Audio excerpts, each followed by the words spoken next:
voice, he says, "This isn't workplace appropriate." He holds the compressed paper in the air like evidence in a crime scene. I burst out a laugh as he walks away. He looks over his shoulder and mouths, "Payback's a bear," as he deposits the sticky note in his gray plastic trash can. I do take my job seriously. I've dreamed of journalism my whole life. Granted, writing odes to the local farmers wasn't what I pictured, but I'm in what I call my stepping stone years. Write enough obituaries, and eventually I'll get to go out on a meaningful assignment. And before long, I may even have my own column. Our boss, Jeanette Rumper, could be the poster child for doesn't play well with others. She probably should come with her own warning label. Maybe it's the last name. I'm sure she took a number of hits being teased in elementary school. Not to mention, she was engaged to a lawyer here in Corn Corners named John Rash a few years ago. They called the engagement off last summer. Thank goodness. Her hyphenated name would have been...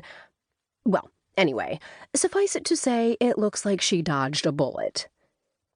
I don't think I'm imagining the way Jeanette's face squinches up like she just ate a sour lemon when she looks at me, hands me my next assignment, or reads anything I wrote.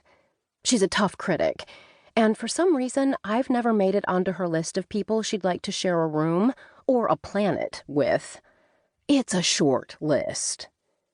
Anyway, regardless of the cause of her general irritability and obvious dislike of me, it remains a fact that my advancement in the field of journalism currently rests in her tightly balled fists.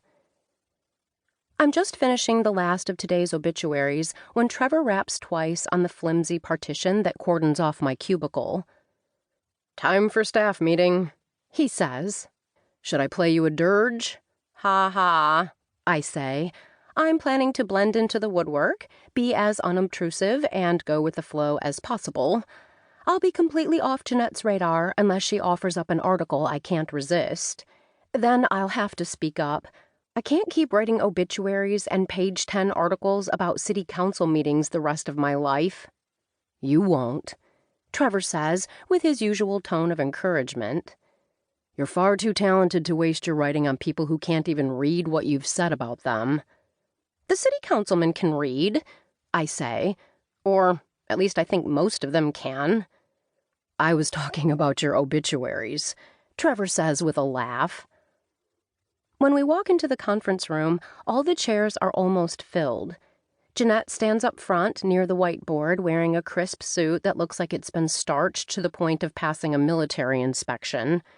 Her straight black hair falls in a long bob, and cat-eye glasses perch on her narrow nose, making her look both intelligent and shrewd.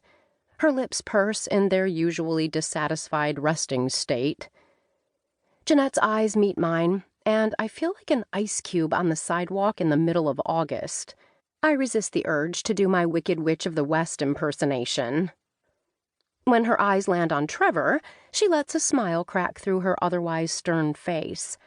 It almost looks painful. Jeanette loves Trevor. I can't blame her.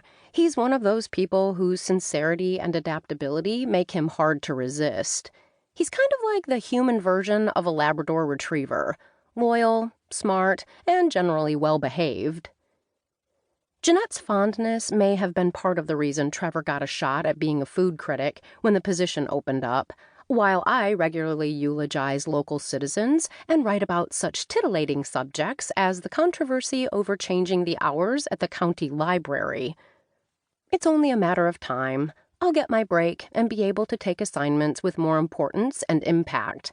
I simply need to be patient. After the staff meeting, Trevor and I walk out of the conference room together to collect our things and commute home for the weekend. The upshot of the meeting was that Trevor got an assignment to try several Italian restaurants over the coming week and a half. As for me, it's more obituaries and a piece on the Corn Corners Garden Club's annual plant sale. At least my project will earn me a day out of the office to interview the club president, a 68-year-old named Louisa Birch. "Hey, you got the garden piece," Trevor says with excessive enthusiasm. I smile and look up at him.